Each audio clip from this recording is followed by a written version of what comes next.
Pemerintah Australia sempat berusaha keras untuk mengonfirmasi apakah Rusia tengah berusaha menempatkan pesawat jarak jauhnya di Indonesia. Situs website militer Amerika bernama Janes melaporkan jika Rusia sudah mengajukan permintaan resmi untuk menempatkan pesawat militernya di pangkalan Angkatan Udara Manuhua di Biak Numfor, Provinsi Papua. Apakah Rusia bakal buka pangkalan udara di Papua? Apakah Papua tanah perebutan bagi banyak negara kapitalis di dunia, dan bagaimana seharusnya kita bersikap?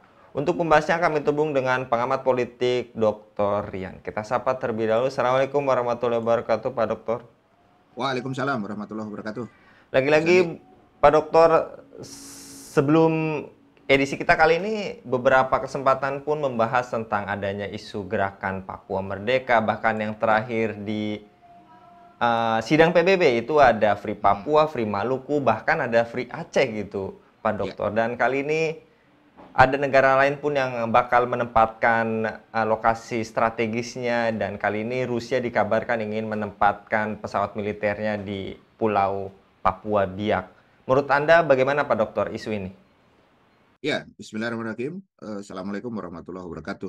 Jadi kalau kita terkait dengan isu tersebut, Kang Anggi, sesungguhnya ini bukan hal yang baru karena memang tadi kalau kita lihat secara geopolitik, ya posisi Papua itu sendiri, khususnya nanti juga Biak gitu, itu memang memiliki posisi yang sangat strategis. Kita tahu Biak itu kan ketika Perang Dunia Kedua ya itu digunakan oleh Jepang ya dalam hal ini untuk melawan tadi apa perlawanan dari Amerika ya pada saat itu di khususnya Pasifik ya yang ada di situ sehingga dari sini kita bisa melihat secara geopolitik hari ini gitu ya maka ketika ada pihak lain dalam hal ini Rusia ya untuk menggunakan itu tentu tidak akan terlepas dari eh, upaya mereka untuk mengambil apa peran ya dalam arti menebarkan pengaruh begitu ya. Karena memang isu yang terkait dengan Papua ini ya kita sudah memahami sangat-sangat kemudian sensitif gitu ya yaitu apa bahwa hari ini Papua dihadapkan pada kepentingan-kepentingan yang terus kemudian juga tidak lepas dari asing ya Amerika khususnya maupun Cina.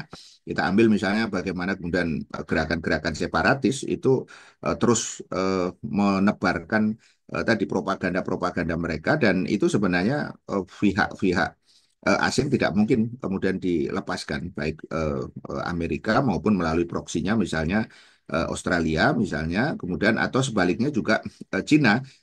Saya sudah pernah sampaikan beberapa waktu yang lalu melalui proksinya yaitu negara kecil sebenarnya yaitu Vanuatu itu berani ya untuk menuntut agar tadi Papua itu ya dilepas ya dari Indonesia gitu ya. Nah, artinya ini kita melihat sebagai satu wilayah baik secara geopolitik maupun tadi secara politik strategis itu memang dalam eh, katakanlah campur tangan dari negara-negara asing begitu. Jadi kalau sekarang ini Rusia ingin mencoba dan memulainya dengan pangkalan militer di situ sebenarnya ini tidak mengagetkan gitu. Tetapi tentu kan persoalannya adalah apakah kita selemah itu kalau kemudian mengizinkan sebagaimana juga kita hari ini masih belum bisa katakanlah menyingkirkan itu pengaruh Amerika di Papua misalnya atau Cina gitu kan. Nah, ini saya kira apa namanya penting kita membahas ini agar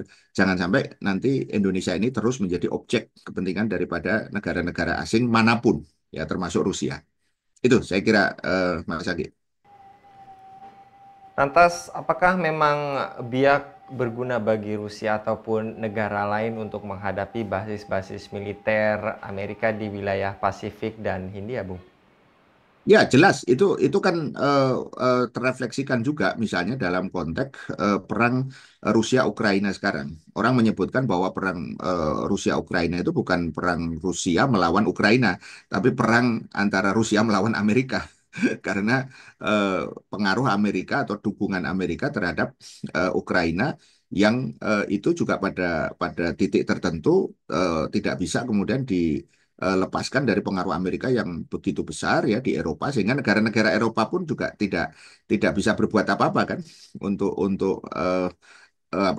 menghentikan perang itu, termasuk ya untuk mereka tidak terlibat dalam arti mendukung kepentingan Amerika begitu ya, sehingga dari sini apa yang kemudian terjadi dengan Biak sebenarnya itu ya kita bisa membaca itu, walaupun tadi sudah dikatakan di awal dibocorkannya atau apa dipublikasikan rencana tersebut oleh media Amerika, itu sesuatu yang menjadi bagian daripada semacam pra-operasi lah begitu kira-kira dari intelijen mereka untuk saling membuka rahasia mereka, tentu dengan kepentingan-kepentingan yang mereka inginkan begitu ya. Jadi saya kira eh, kegunaan daripada Biak khususnya untuk Rusia itu adalah untuk menjadi pintu masuk agar dia bisa menanamkan pengaruh yang selama ini saya kira tadi pemain yang dominan di situ baru dua kan gitu. Saya katakan baru dua karena ya memang faktanya Amerika dan Cina itu terus kemudian mengupayakan tadi. Itu yang kemudian tadi saya katakan secara historis pun terkonfirmasi. Amerika kan punya eh, pangkalan militer yang sebenarnya mengelilingi Indonesia secara keseluruhan, dan secara khusus yang di dekat-dekat Biak itu kan ada Guam ya yang ada di wilayah Pasifik juga, yang itu sebenarnya juga sama dengan pangkalan Amerika juga yang kemudian ada di Australia gitu ya. Artinya kita melihat di situ perebutan pengaruh itu terus terjadi. Nah, sekali lagi pertanyaannya sama, apakah kemudian Indonesia memiliki sikap yang tepat atau tidak gitu ya. Kalau tidak, nanti kita hanya sekedar menjadi daerah konflik yang diperebutkan oleh negara-negara asing gitu. Itu saya kira, Mas Anggi. Jadi memang tadi pertemanan Ukraina dan Amerika itu membuka tabir berarti ya Bung Rian, bahwa yang kita saksikan beberapa pekan lalu itu hanya drama gitu ya, ketika ibaratnya Presiden Amerika itu dilecehkan oleh Ukraina yang dengan semena-mena Hmm. gitu ya, mengungkapkan hal-hal yang menurut Amerika itu tidak sepantasnya. Lantas apakah jika pemerintah membuka pangkalan militer untuk negara lain adalah sama saja mencari musuh dan pengkhianatan kepada rakyat, Bung? Mengingat kita juga ketahui bersama ya, gerakan Hmm. separatis di dalam negeri saja sudah ibaratnya bikin pusing gitu ya. OPM saja saat ini belum Ya, selesai-selesai, Bung. ya, itu bisa dikatakan sebagai pengkhianatan kalau tadi kita memposisikannya sebagai objek, gitu ya. Artinya memposisikan sebagai objek itu artinya kita ya terima siapapun yang mau masuk begitu ya ke wilayah kita, tapi keuntungan untuk kita itu apa, kan gitu kan? Itu yang harus menjadi pertanyaan. Kalau keuntungan itu adalah apakah nanti Rusia itu akan bisa mengusir ya pengaruh daripada Amerika dan Cina misalnya di Papua khususnya, ya itu mungkin akan membutuhkan pengkajian lebih lebih lanjut. Tetapi poinnya adalah bahwa ketika sebuah negara dalam hal ini pemerintahan itu justru tidak memperhatikan kepentingan masyarakatnya di situ, ya kesejahteraannya misalnya, sehingga kemudian kita bisa melihat akhirnya kekayaan dari Papua itu diserahkan kepada Amerika gitu ya, misalnya melalui Freeport misalnya begitu kan, atau kemudian misalnya kita memberikan ruang untuk apa namanya masalah-masalah pertahanan dan juga persoalan separatisme itu diselesaikan dengan negara-negara asing misalnya begitu, ya itu pada hakikatnya adalah pengkhianatan ya terhadap rakyat itu sendiri, karena saya yakin rakyat kita ya dari ujung ke ujung ya dari Sabang sampai Merauke bahasanya itu pasti menghadapi satu keinginan yang sama, ya mereka ingin bersatu ya di bawah satu apa namanya katakanlah kepemimpinan yang tegas begitu ya, yang harusnya kemudian itu ditunjukkan oleh pemerintah sekarang. Artinya apa? Jangan sampai di Papua ya khususnya tadi di Biak ya dan dimanapun ya termasuk tadi yang disampaikan oleh Mas Anggi di eh, apa Majelis PBB itu ada tuntutan-tuntutan separatis tadi itu, maka itu harus disikapi mestinya bukan malah memberi kesempatan kepada negara asing manapun termasuk Rusia, harusnya kemudian pengaruh itu diusir begitu ya, dihilangkan ya dari Amerika, dari Cina dan juga termasuk dari Rusia gitu ya. Jadi saya ingin mengatakan kalau Rusia nanti diterima ya, ya kita berharap tentu tidak gitu. Berarti pemerintah sudah berkhianat pada rakyat, bukan hanya ke Rusia apa karena Rusianya tadi, tapi juga ketika dia malah justru memberi kesempatan pada Amerika, Cina dan juga negara-negara lain Dan itu saya kira sebuah tindakan yang harus dihentikan. Saya kira itu.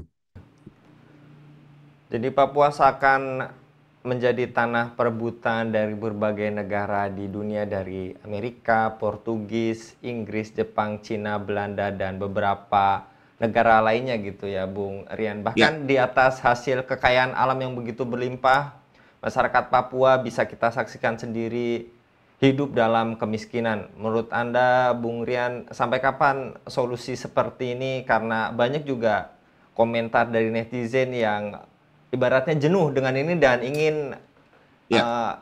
akhirnya adanya gerakan separatis. Apa solusinya, Bung? Ya, yang pertama kalau dalam pandangan Islam sebenarnya problem keadilan dan kesejahteraan ya yaitu terkait dengan pengelolaan daripada kekayaan alam itu harusnya diserahkan apa namanya pengelolaannya kepada negara dalam hal ini oleh pemerintah tidak diserahkan pada asing ya atau swasta ya baik swastanya itu asing ya maupun juga kemudian dalam negeri sehingga yang terjadi itu adalah tadi ketidakadilan dan juga ketimpangan secara ekonomi gitu ya. Yang kedua secara keamanan dan juga pertahanan gerakan separatisme saya kira harus segera disikapi dengan tegas. Jadi tidak seperti sekarang ini yang menggantung bahkan dianggapnya bukan separatis tapi KKB ya masalah apa namanya kelompok yang melakukan kekerasan bersenjata yang itu domainnya menjadi domain polisi gitu ya artinya apa bahwa negara harus memiliki ketegasan dan ketegasan itu tidak berarti malah justru mengundang asing gitu ya poinnya justru asing itu tidak boleh dilibatkan karena kalau asing dilibatkan berarti itu menunjukkan kita lemah. Artinya apa? Untuk menjadi negara yang kuat, kita harus tunjukkan bahwa siapapun yang mengganggu kedaulatan negara, dalam hal ini kelompok-kelompok separatis, apalagi dia didukung oleh negara-negara asing, itu harus kemudian dituntaskan. Inilah pandangan Islam. Jadi aspek kesejahteraan dan keadilan juga dipenuhi karena mereka itu memiliki hak atas kekayaan yang Allah berikan di tanah Indonesia secara umum maupun tanah Papua secara khusus dan pertahanan keamanannya benar-benar kita kelola secara mandiri dan tidak kemudian ditekan atau dipengaruhi oleh negara asing manapun apalagi negara-negara ini adalah negara-negara yang secara status itu adalah negara yang memiliki status negara penjajah ya seperti Amerika atau juga kemudian Cina ya atau juga kemudian Rusia ya terhadap kaum muslimin secara lebih spesifik lagi. Saya kira disinilah insya Allah solusi Islam itu nanti akan bisa menyelesaikan secara komprehensif baik aspek kesejahteraan, keadilannya maupun juga aspek keamanan dan pertahanannya dan juga yang lebih penting adalah dengan menggunakan solusi Islam ini ada satu keberkahan ya yang itu tidak pernah kemudian dipikirkan atau tidak pernah kemudian dipertimbangkan sebagai solusi yang apa namanya memberikan kebaikan karena memang solusi Islam itu adalah berasal dari Allah Subhanahu wa taala. Saya kira itu Mas Agi. Jadi memang solusi Islam ini juga berlaku ya Pak Dokter untuk Papua mengingat banyak saudara-saudara kita di sana katanya mayoritas non-muslim gitu ya Bung Rian? Tidak ada masalah kalau dalam konteks Islam tidak pernah kemudian melakukan kezaliman ya kepada orang-orang non-Muslim atau orang-orang kafir sehingga justru ini adalah menjadi sebuah pembuktian nanti apakah dengan penerapan syariat Islam itu akan bisa apa memberikan kesejahteraan bukan hanya untuk Muslim gitu ya tetapi juga sekaligus non-Muslim siapapun bahkan di dalam Islam dikatakan ya bahwa Islam itu adalah rahmatan lil alamin. Nah, ini adalah sebenarnya kesempatan. Jadi jangan malah kemudian di apa sikapi dengan pesimis atau apalagi malah justru dengan tendensi-tendensi dan kecurigaan. Justru Islam itu menunjukkan kepedulian terhadap persoalan kesejahteraan, keadilan maupun juga persoalan-persoalan yang menyangkut masalah pertahanan keamanan. Karena Islam itu adalah agama yang sempurna dan hari ini kita tadi gagal menyelesaikan persoalan-persoalan tadi kesejahteraan maupun juga pertahanan keamanan tadi karena kita masih terus terbelenggu, terpenjarakan dengan solusi-solusi yang sifatnya justru menjauhkan agama dari apa persoalan-persoalan hidup yang itu kita kenal dengan sekulerisme, ya, yang akhirnya kemudian justru malah membuat persoalan itu tidak akan pernah tuntas. Hanya dengan Islam, insya Allah persoalannya tuntas dan akan memberikan kebaikan untuk semuanya, baik Muslim maupun non-Muslim, bahkan kemudian untuk semesta alam ini.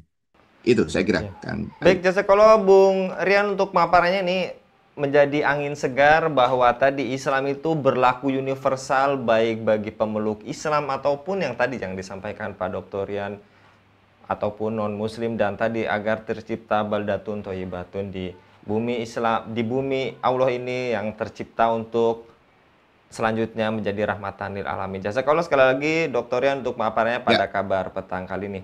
Demikian pemirsa Elava News, dukung dengan subscribe, share, dan like. Semoga menjadi kebaikan bagi kita semua di dunia dan di akhirat. Saya Anggi Suara diundur diri. Assalamualaikum warahmatullahi wabarakatuh.